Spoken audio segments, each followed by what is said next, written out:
ومن كان على أمر من أمور المسلمين فليتق الله فيهم.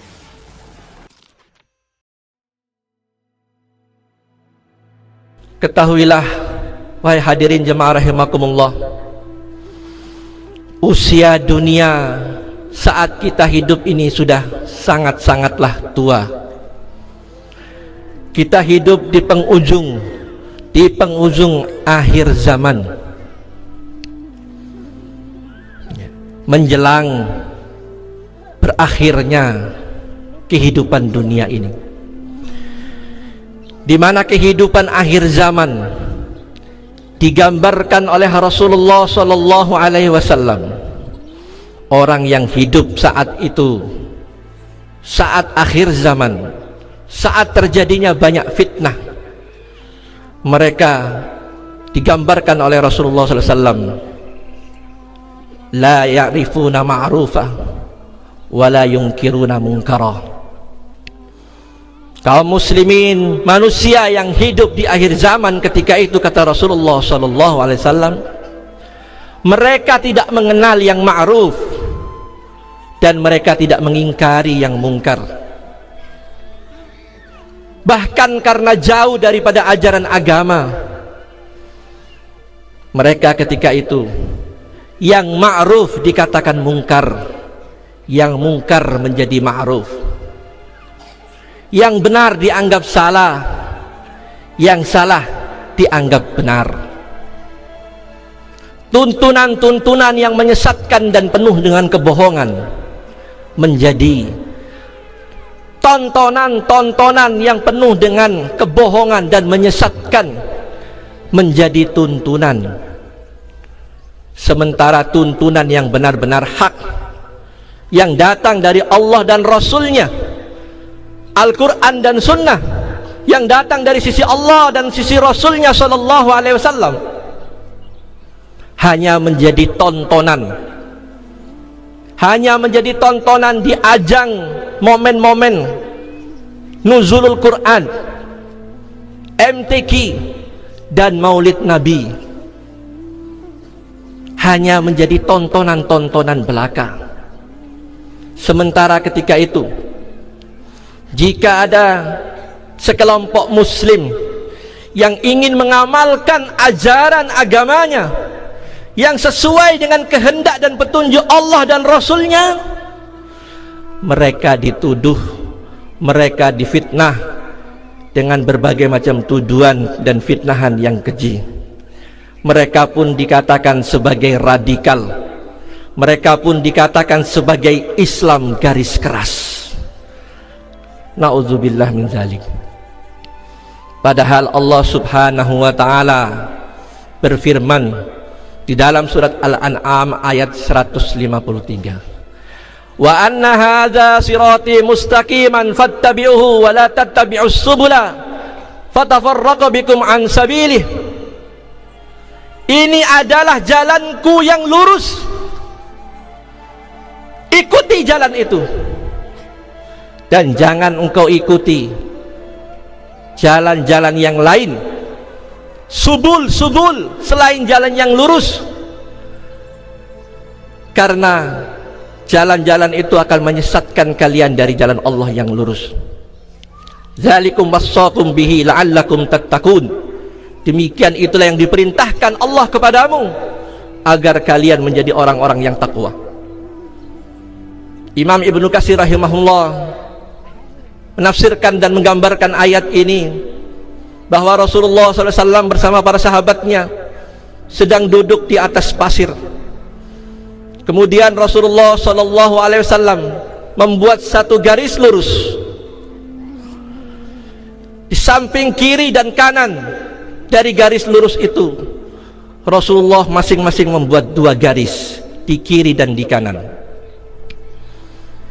Kemudian Rasulullah menunjuk garis yang lurus itu, hadza sabilullahi mustaqiman. Inilah jalan Allah yang lurus. Sedangkan jalan yang di kiri kanannya, Rasulullah SAW mengatakan, hadza subulus syaitan. Itulah jalan-jalan setan, yang melenceng dari jalan Allah yang lurus. Jalan yang lurus yaitu al-Islam yang bersumber dari Al-Quran dan Sunnah Rasulullah SAW. Sedangkan subul yang berada di kiri dan kanan jalan-jalan itu, jalan hidup yang dibangun di atas hawa nafsu. Maka berdasarkan ayat ini, Allah memerintahkan kita untuk mengikuti hanya satu jalan, satu model Islam. Islam garis lurus, bukan Islam garis keras, juga bukan Islam garis lunak, tetapi Islam garis lurus yang sesuai dengan petunjuk Allah dan Rasulullah sallallahu alaihi wasallam. Ma'asyiral muslimin, jemaah salat Id rahimakumullah. Hari ini, di akhir zaman ini, betapa sedikitnya orang-orang muslim yang istiqomah di atas jalan yang lurus tersebut. Betapa sedikitnya seorang muslim hari ini yang istiqomah hidup di atas jalan yang lurus, jalan yang di atasnya dibangun aturan-aturan Allah dan aturan-aturan Rasulullah sallallahu alaihi wasallam.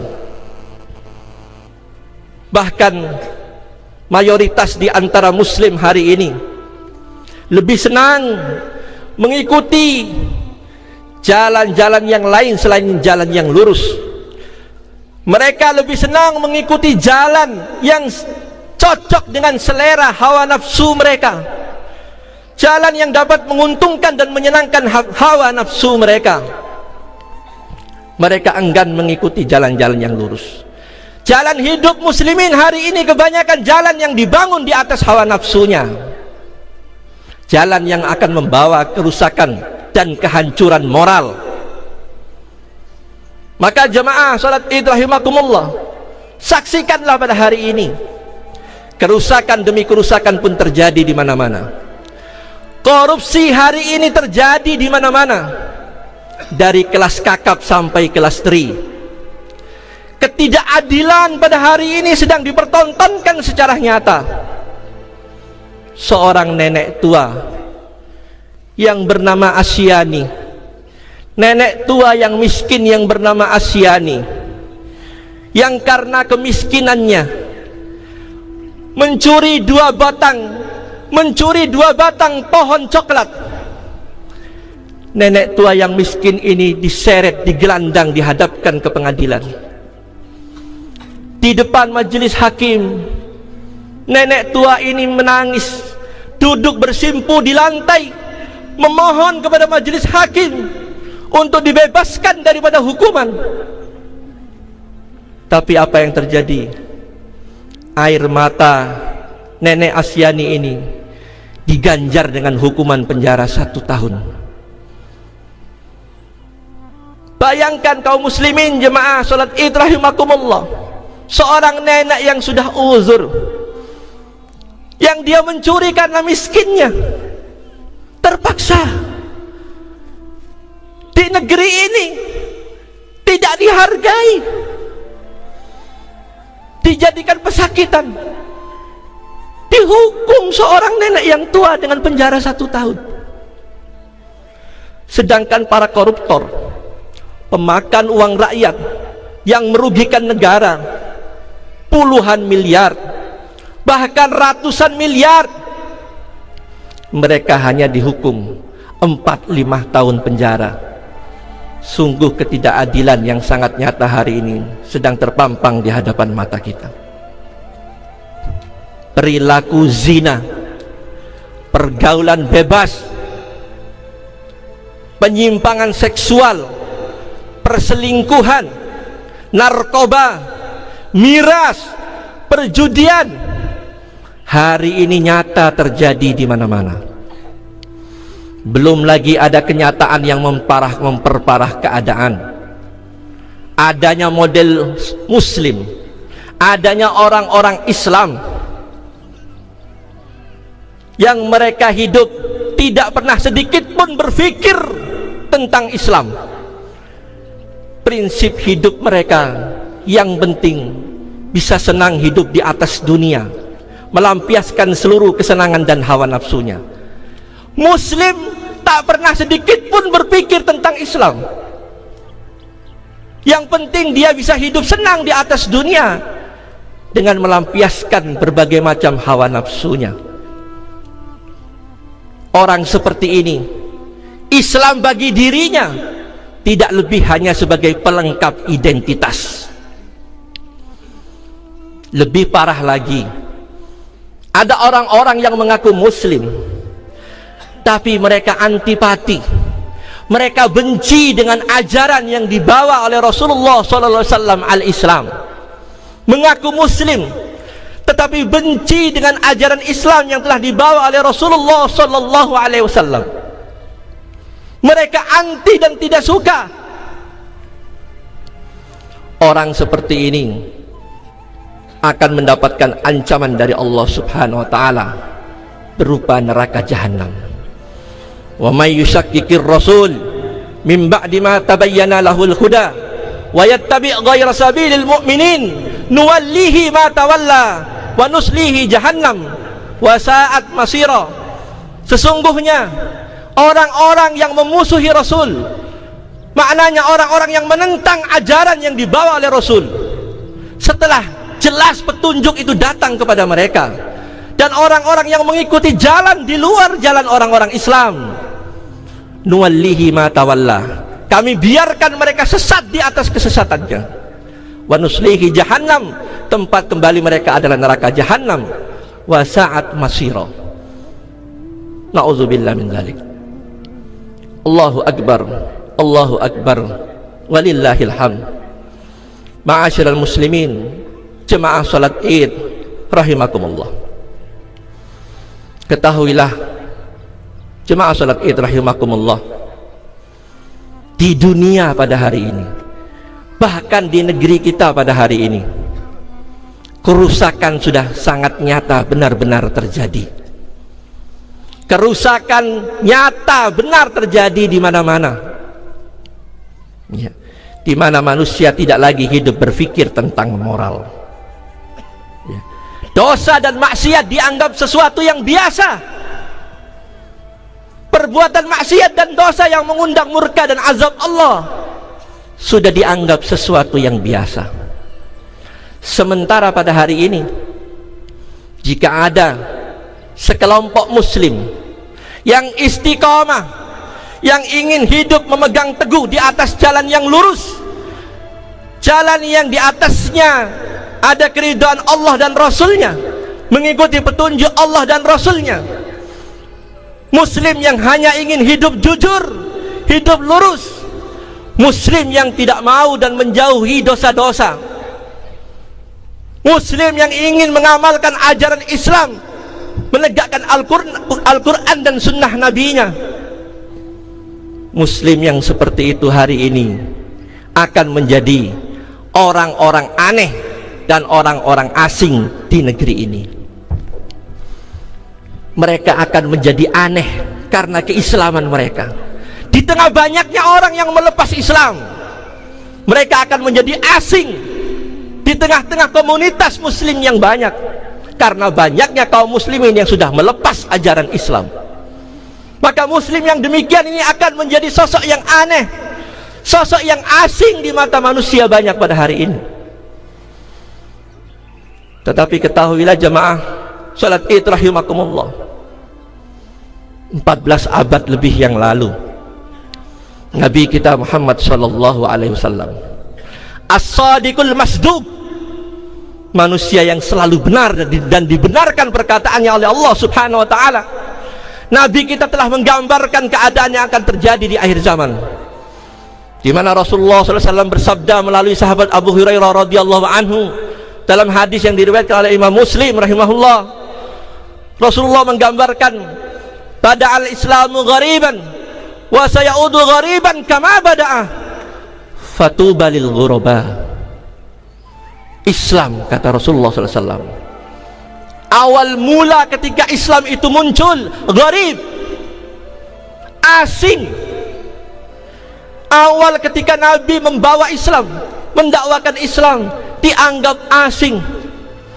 Rasulullah pun difitnah dan dituduh sebagai sahirun majnun, tukang sihir yang gila, sahirun kadzab, tukang sihir dan pendusta. Rasul pun dianiaya, dikejar-kejar, bahkan hendak dibunuh oleh para kaum musyrikin Quraisy. Di akhir zaman, kata Rasulullah SAW, akan kembali asli. Bada al-Islamu gharib wa sayaudu ghariban kama bada. Islam awal mulanya muncul asing, di akhir zaman akan kembali asing sebagai awalnya, sebagaimana awal munculnya.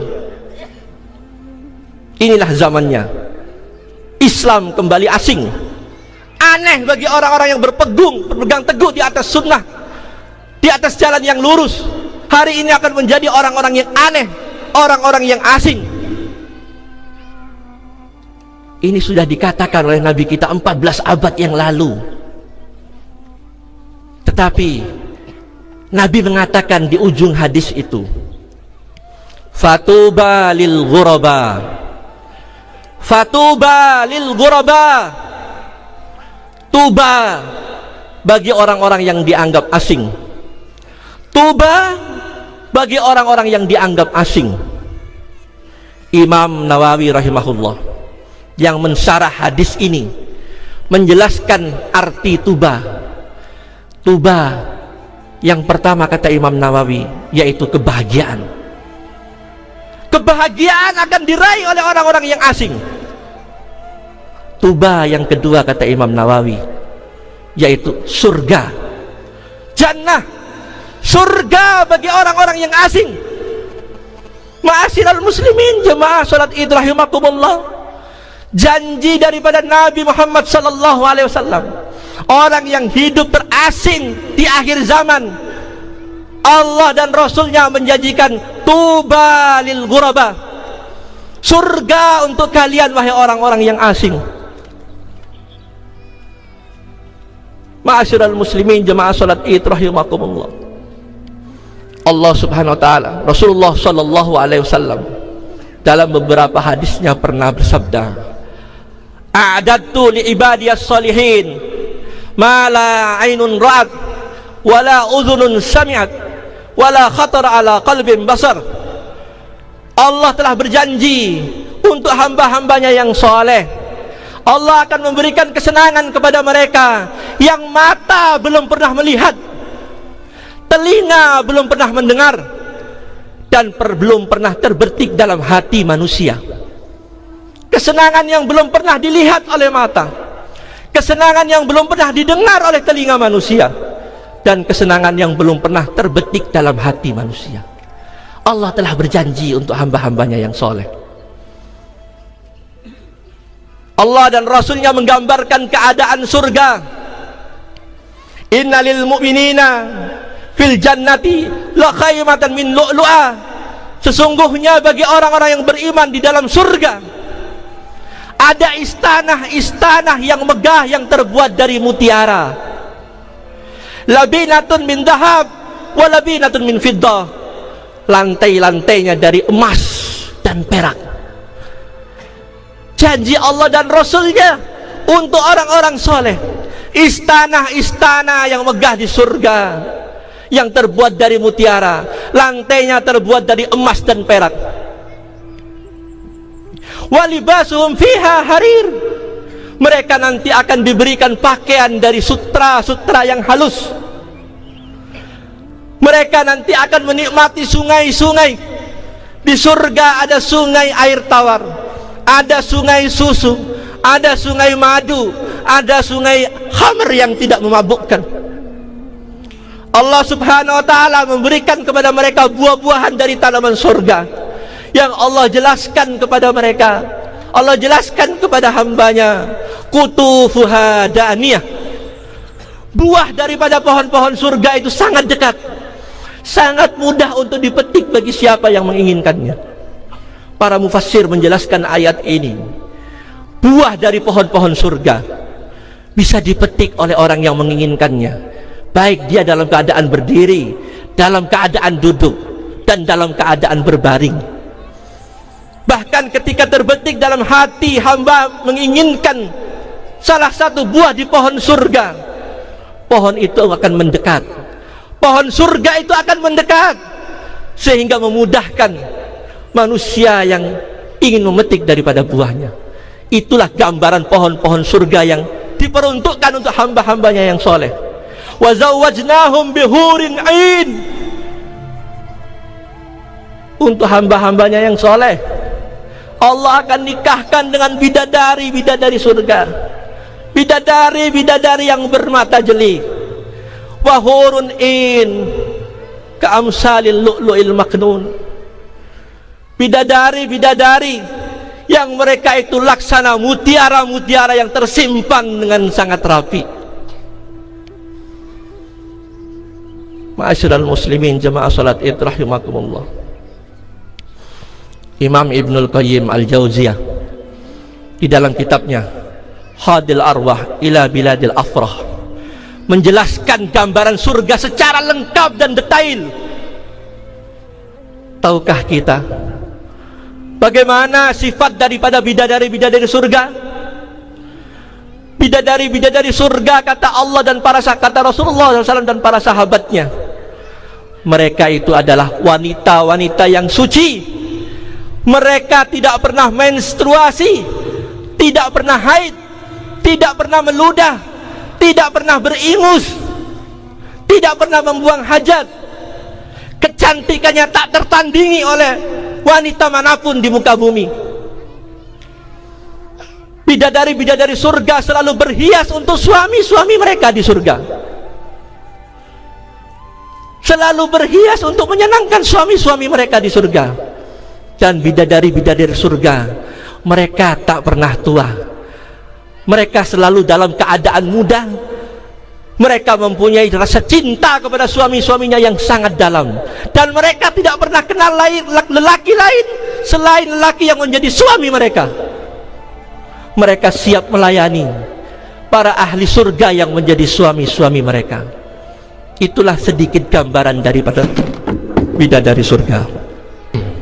Ma'asyiral muslimin jemaah salat Id rahimakumullah. Bahkan di dalam salah satu hadis Rasulullah sallallahu alaihi wasallam, Nabi menggambarkan tentang orang yang terakhir keluar dari neraka dan terakhir masuk ke dalam surga.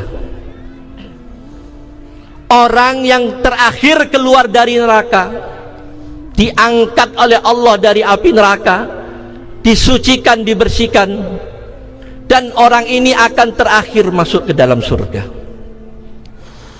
Orang tersebut berada dalam posisi bainal jannati wan nar, di antara surga dan neraka.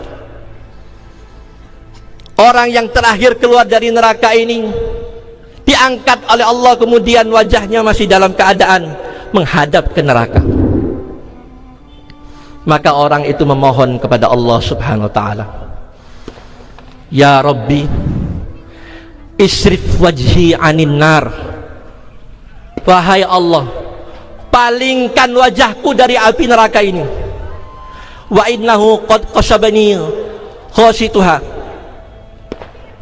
Karena panasnya api neraka ini membakar wajahku.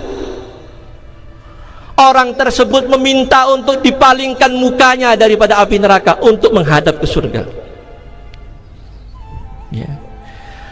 Maka Allah mengatakan kepada orang tersebut, Ya fulan, hal ta'iduni alla tas'ala ghairal ladzi sa'alt. Wahai fulan, apakah engkau berjanji engkau tidak akan meminta yang lain selain apa yang kau minta? La wallahi ya Rabbi, la as'alu ghairal ladzi sa'alt. Demi Allah wahai Rabbku, aku tidak akan meminta kecuali apa yang aku minta ini. Maka orang tersebut oleh Allah diputar wajahnya, dipalingkan menghadap ke surga. Maka ketika dia telah melihat gambaran surga dari jauh, falamma ra'al jannata ra'a bahjataha. Ketika dia melihat surga, dia melihat surga yang begitu megah dan indahnya. Sakata sakta. Maka orang tersebut diam terpaku 1000 bahasa, terpukau dan terpaku, tidak bisa berkata-kata, takjub karena melihat keindahan surga. Maka tanpa sadar orang ini berkata kepada Allah, Ya Rabbi, qarribni inda babil jannah. Wahai Rabbku, dekatkanlah aku ke surga. Maka Allah berkata kepada orang tersebut, Ya fulan, hal wa'atta, bukankah engkau telah berjanji an la tas'ala ghairal ladzi sa'alta? Bukankah engkau telah berjanji untuk tidak meminta kecuali apa yang kau minta? Maka orang ini pun berkata kepada Allah Subhanahu wa taala, Ya Rabbi, la akunu ashqa khalqik. Wahai Allah, jangan kau jadikan aku hambamu yang paling hina. Orang ini menggunakan doa pamungkas, Ya Rabb, jangan kau jadikan aku ini hambamu yang paling hina. Allah Subhanahu wa ta'ala paling tidak tahan jika ada seorang hambanya yang merendahkan diri dan menghambakan kepadanya. Maka Allah berkata, bukankah tadi engkau telah berjanji untuk tidak meminta yang lain kecuali apa yang telah engkau minta? Orang tersebut mengatakan, Ya Rabb, la akunu ashqa khalqik. Jangan kau jadikan aku hambamu yang paling hina. Maka orang tersebut oleh Allah didekatkan menuju pintu surga. Orang tersebut oleh Allah didekatkan menuju pintu surga. Walamma ra'al jannata wa ma fiha minan nudrati was surur. Maka ketika orang tersebut sampai di depan pintu neraka, pintu surga, ketika orang tersebut sudah berada di depan pintu surga dan dia melihat betapa indah dan megahnya surga, dia melihat sungai-sungai surga, dia melihat pohon-pohon surga, dia melihat istana-istana surga, dia melihat bidadari-bidadari surga, sakata-sakata, dia diam 1000 bahasa, dia tidak mampu berkata-kata. Tanpa sadar orang ini mengatakan, Ya Rabbi, adkhilni jannah. Wahai Rabbku, masukkanlah aku ke dalam surgamu. Maka Allah mengatakan kepada orang tersebut, Waihak ya ibnu Adam, hal wa'atta an la tas'ala ghairal ladzi sa'alta. Celaka engkau wahai anak Adam, bukankah engkau telah berjanji 2 kali untuk tidak meminta kecuali apa yang kau minta? Maka kembali orang ini mengatakan, Ya Rabbi, la akunu ashqa khalqik. Wahai Rabbku, jangan kau jadikan aku hambamu yang paling hina. Maka Allah pun tersenyum. Allah pun tersenyum dan berkata kepadanya, Udkhul jannah, masuklah engkau ke dalam surga. Ma'asyiral muslimin jamaah salat Id rahimakumullah, ketahuilah apa nikmat yang didapat oleh orang tersebut. Orang yang terakhir keluar dari neraka dan terakhir masuk ke dalam surga. Setelah dia berada di dalam surga, Allah berkata kepadanya, Ya fulan, tamanna, tamanna ya fulan. Berangan-anganlah wahai fulan, bercita-citalah, berangan-anganlah kalian, mintalah kalian apa yang kalian inginkan. Allah bertanya, bercita-citalah, inginkan semua yang hendak kau inginkan. Maka orang tersebut menyebut satu persatu keinginannya. Ya Allah, saya ingin bidadari surga. Ya Allah, saya ingin kendaraan yang indah di surga. Ya Allah, saya ingin duduk di atas divan-divan yang bertahtakan emas dan permata. Semua keinginannya disebut, sehingga habis apa yang ada dalam kepalanya dari keinginan-keinginan surga. Allah pun berkata kepada si fulan, ya fulan, tazakkar kaza, tazakkar kaza, tazakkar kaza. Hai fulan, ingat nikmat yang ini. Engkau belum minta nikmat yang ini. Hai fulan, ingatlah nikmat yang ini. Engkau belum meminta nikmat yang ini. Hai fulan, ingatlah nikmat yang ini. Engkau belum meminta nikmat yang ini. Masya Allah, betapa sifat Rahman, kasih sayang Allah kepada hambanya. Manusia dengan segala keterbatasan akalnya tak mampu lagi nikmat apa yang ingin diraih, dibantu dan ditolong oleh Allah untuk mengingat nikmat-nikmat yang lain. Maka kepada hamba-hamba Allah, kepada para ghuraba, orang-orang yang asing karena memegang Islam, ingat baik-baik hadis ini. Maka ketika semua keinginan sudah terpuaskan, Allah pun mengatakan, la kadzalik wa mislahu ma'ah.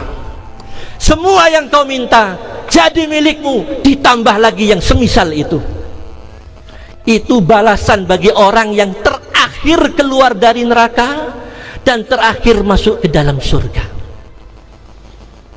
Allahu Akbar, Allahu Akbar, walillahil hamd. Ma'asyiral muslimin, jemaah salat Id rahimakumullah. Maka terakhir, untuk menutup khutbah Id ini, khatib menyampaikan kepada seluruh muslim, seluruh kaum muslimin yang masih jauh daripada ajaran Allah dan Rasulnya, yang ragu untuk mengikuti pola hidup, sistem hidup yang sesuai dengan petunjuk Allah dan Rasulnya, cepat-cepatlah untuk kembali kepada Islam. Cepat-cepatlah Anda menjadi orang-orang yang memegang teguh kebenaran yang datang dari Allah dan Rasulnya. Jangan Anda menjauhi Islam. Jangan Anda hidup selain Anda rela untuk diatur dengan aturan yang datang dari Allah dan Rasulnya. Ketahuilah, umur manusia tidak pernah berkurang. Umur manusia tidak pernah bertambah. Umur manusia selalu berkurang. Umur kita sedang berjalan menuju satu pintu. Umur kita sedang berjalan menuju satu pintu, dan pintu itu ada di depan kita. Babul maut, pintu kematian, sedang menunggu perjalanan umur kita. Maka janganlah Anda menjadi orang-orang yang menyesal di belakang hari karena tak ingin kembali kepada Islam, karena tak ingin hidup di atas ajaran Allah dan Rasulullah Sallallahu Alaihi Wasallam. Kemudian kepada para hamba Allah yang hidup di akhir zaman, yang karena ingin istiqomah memegang teguh ajaran Islam dengan baik sesuai dengan ketentuan Allah dan Rasulnya, yang harus hidup terasing di tengah mayoritas manusia, dianggap aneh, dianggap asing, sabarlah wahai Anda sekalian, sabarlah wahai ghuraba, karena Allah telah menjanjikan fatuba lil ghuraba, surga untuk orang-orang yang asing. Mudah-mudahan seluruh jamaah yang hadir ini menjadi hamba-hamba Allah yang saleh, hamba-hamba Allah yang memegang teguh Islam yang sesuai dengan petunjuk Allah dan Rasulnya, sampai nanti kita bertemu Allah Subhanahu wa ta'ala, dan Allah Subhanahu wa ta'ala pun memberikan surga sebagai balasannya untuk kita. Amin ya rabbal alamin. Demikianlah khutbah Id yang dapat kami sampaikan.